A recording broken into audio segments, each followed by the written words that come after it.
नमस्ते दोस्तों, स्वागत है आप सभी का हमारे YouTube चैनल में। आज मैं आप लोगों के साथ कामिका एकादशी व्रत की कथा और महत्व के बारे में बताने वाली हूँ। चलिए तो शुरू करते हैं। एक बार अर्जुन ने श्री कृष्ण से कहा, हे प्रभु, मैंने आषाढ़ माह के शुक्ल पक्ष में आने वाली देवशयनी एकादशी के बारे में जाना।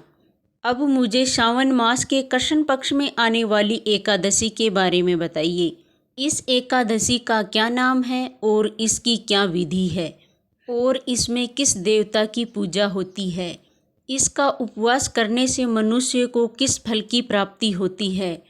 भगवान श्री कृष्ण ने कहा, हे श्रेष्ठ धनुधर, मैं श्रावण माह के पवित्र एकादशी की कथा सुनाता हूँ। ध्यान से सुनो। एक बार इस पावन एकादशी की पवित्र कथा को भीष्म पिता ने लोकहित के लिए नारद जी को सुनाया था। नारद जी ने कहा, हे पितामह, मेरी सावन माह के कृष्ण पक्ष की एकादशी की कथा सुनने की इच्छा है। इस एकादशी व्रत की कथा आप विस्तार से सुनाइए। नारद जी की इच्छा को सुनकर भीष्म पिता ने कहा था, हे नारद जी, आपने बहुत सुंदर प्रश्न किया है। आप इसे ध्यानपूर्वक सुने। सावन माह के कृष्ण पक्ष की एकादशी का नाम कामिका एकादशी है। इस एकादशी की कथा को सुनने मात्र से ही वाजपेयी यज्ञ के फल की प्राप्ति होती है। कामिका एकादशी उपवास में शंख, चक्र, गदाधारी भगवान विष्णु की पूजा होती है।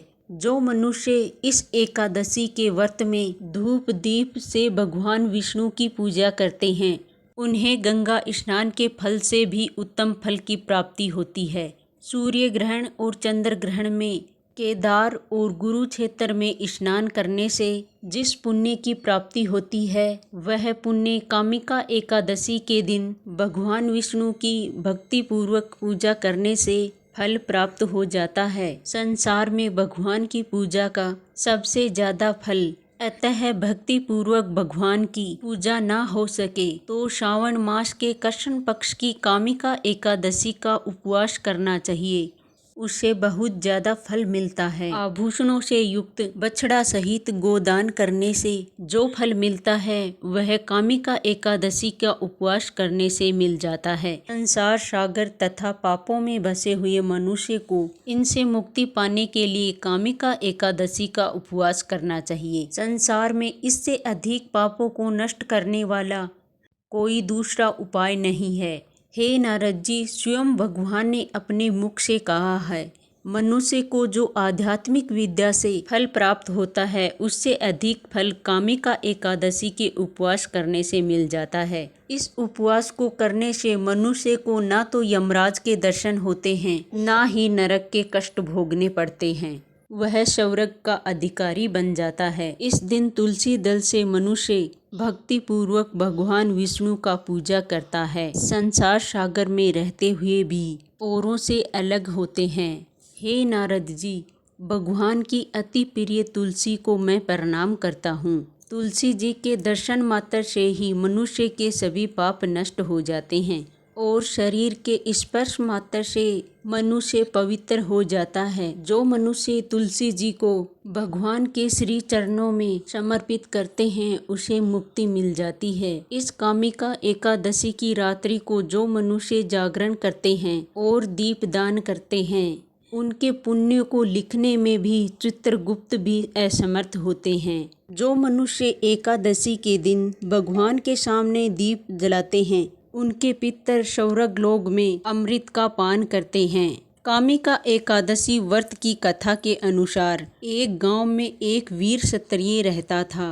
एक दिन किसी कारणवश एक ब्राह्मण से हाथापाई हो गई। उस ब्राह्मण की उसके हाथों हत्या हो गई।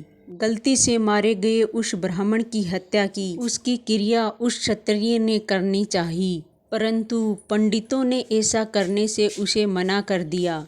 ब्राह्मणों ने बताया कि तुम्हारे ऊपर ब्रह्म हत्या का दोष है। पहले इस पाप से पश्चाताप करके इससे मुक्त हो जाओ, तभी हम तुम्हारे घर भोजन करेंगे। फिर क्षत्रिय ने पूछा, इस पाप से मुक्त होने का क्या उपाय है। फिर ब्राह्मणों ने बताया, सावन मास के कृष्ण पक्ष की एकादशी को भक्ति भाव से भगवान की पूजा आराधना करने से और ब्राह्मणों को भोजन कराकर उनका आशीर्वाद प्राप्त करके इस पाप से मुक्ति मिल जाती है। पंडितों के बताए अनुसार व्रत की रात को स्त्रियों को दर्शन देकर भगवान ने कहा, तुम्हें ब्रह्म हत्या की पाप से मुक्ति मिल गई है। यह व्रत करने से ब्रह्म हत्या और आदि पापों से मुक्ति मिल जाती है। इस लोक में सुख भोग कर स्वर्ग लोक को प्राप्त हो जाता है। कामिका एकादशी के व्रत के महत्व को सुनने और पढ़ने से व्यक्ति स्वर्ग लोक को प्राप्त होते हैं। जय हो हरि विष्णु की जय।